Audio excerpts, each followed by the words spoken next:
Hello, how you doing today? I hope you're having fun and staying safe. I am doing a sort of refresher thing today, and what I'm doing today is quite fun. I'll be answering questions that I got via Twitter and LinkedIn over the last Twitter and WhatsApp rather over the last couple of days, and I decided to come in with music because that is essential to the question I'll be answering today in this video. And it's pretty simple. So I'd say, why don't we just get started, shall we? So I'll be answering questions and I'll try to be as open and plain with the answers I give as possible. So, by the way, this is my EWI USB. I played quite a lot. I enjoy it because it lets me do music without disturbing other folks in the house. And I like it so much. Right. So, let me get to the first question. Will I teach my daughter tech and sax too? Breaking news. I just got a daughter September last year, and it's been one of the most awesome experiences of my life. One of the most rewarding, I must say. But will I teach her sax? Will I teach her tech? I would say I would teach her the essential skills she needs to be a good person and a great person in life. And that is all I can do. I will not force my music or my tech on her. She can decide to love instruments. I hope she does, but if she doesn't, it's all good because she will still be my daughter.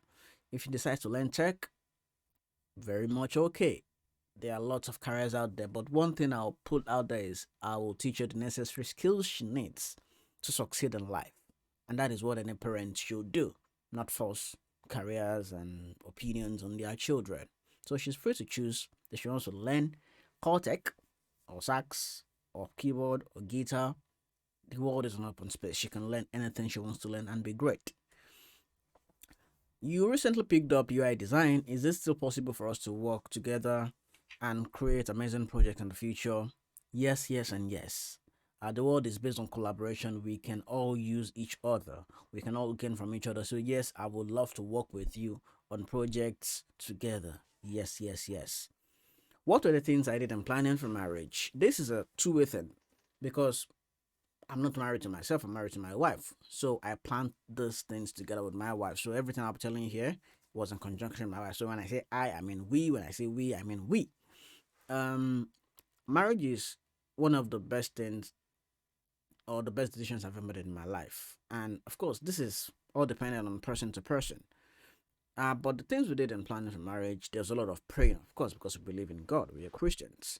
There's a lot of praying, a lot of reading. I read a lot of books even before I met my wife. There's a lot of counseling. No, there's a lot of listening also to each other, spending time with each other, understanding each other, and there's a lot of learning from videos, from books, from podcasts. And one of my favorites is the Family Life podcast, which not only sort of prepares you for the wedding, but most especially prepares you for marriage, which is the lifelong partnership after the wedding day. And I love it so much because I've learned a lot about parenting, a lot about life with them. So if you go to familylife.com, you'll find their podcast and everything good that they do out there. I just want to put that so there's a lot of planning, praying, spending time together, reading, listening, and counseling.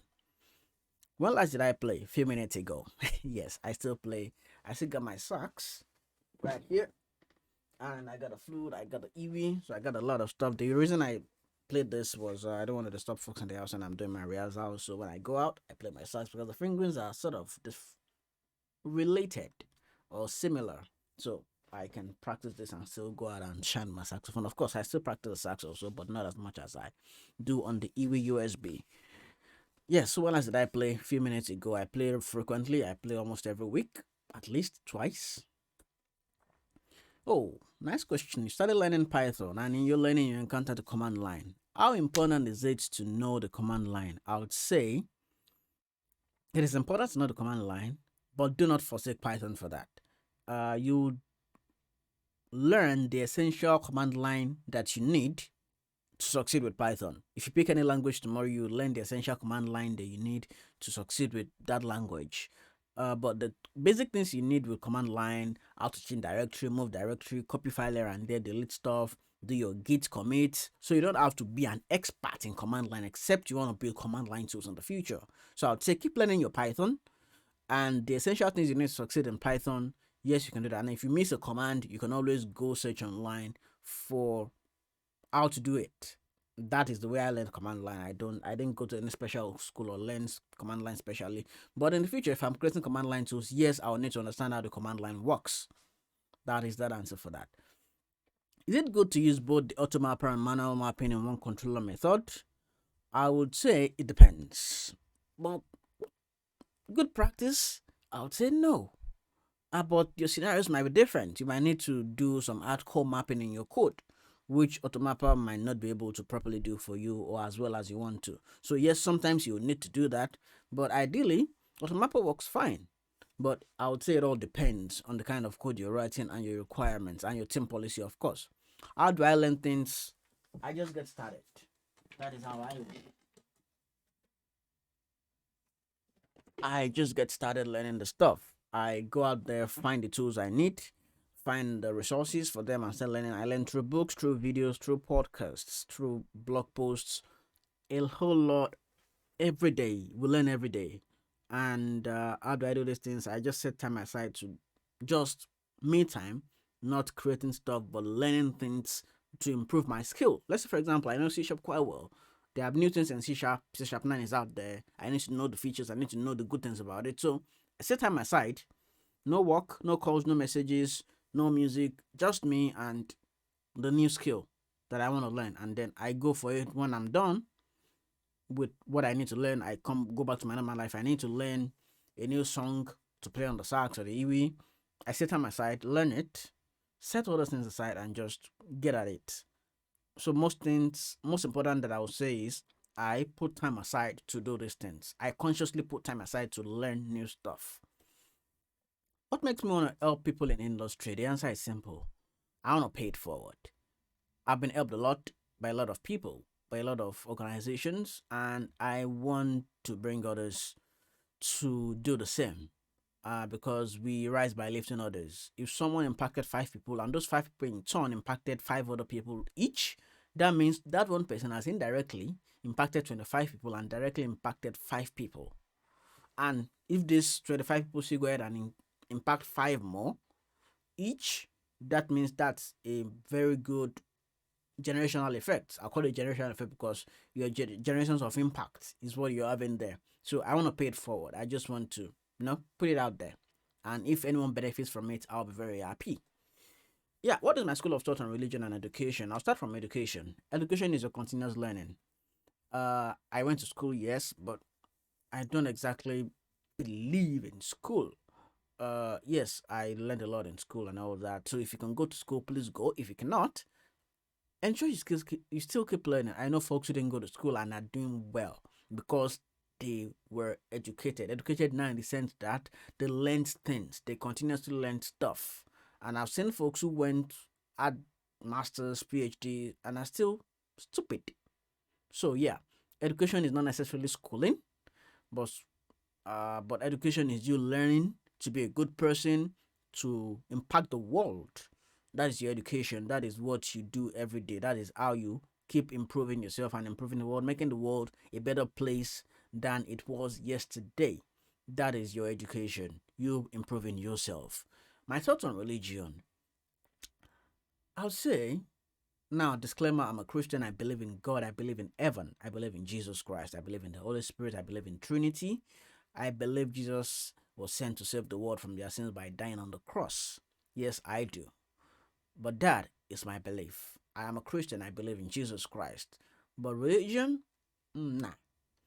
I don't believe in religion simply because it's become too organized. It's become too methodical. Rather than having to preach the gospel of Jesus Christ, we are preaching doctrine, we're preaching personal opinions. So I'd rather stick with my God. I know I'm going to heaven than stick with doctrines and fear that I might go to hell.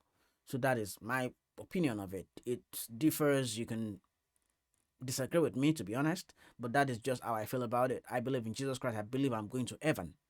I believe when I die or when the rapture comes, I'm going to heaven. But anyone can believe. And, you know, it's just what it is. I believe in Jesus Christ. I believe in personal relationship with God. That is the most essential thing you should think of as a Christian in your life. Well, I hope you're a Christian. Um, if I could do one thing now, what will it be? I would say I'll keep doing what I'm doing because I enjoy doing it. I'll keep doing what I'm doing. I've built my life to the point where I only do the things I enjoy doing. If I don't like something, I stop doing it. And I'll probably check my motive for not liking it. If it's because I'm lazy, I'll probably get serious and not be lazy. But if I realize I'm not lazy and I still don't like it, I stop doing it. I do other things I like. So I like doing this, so I'll keep doing it. That is one thing I want to do right now at this stage in my life. And of course, spend time with family, enjoy every good thing God has given me. That's what I want to do now, and that is what I'm still doing.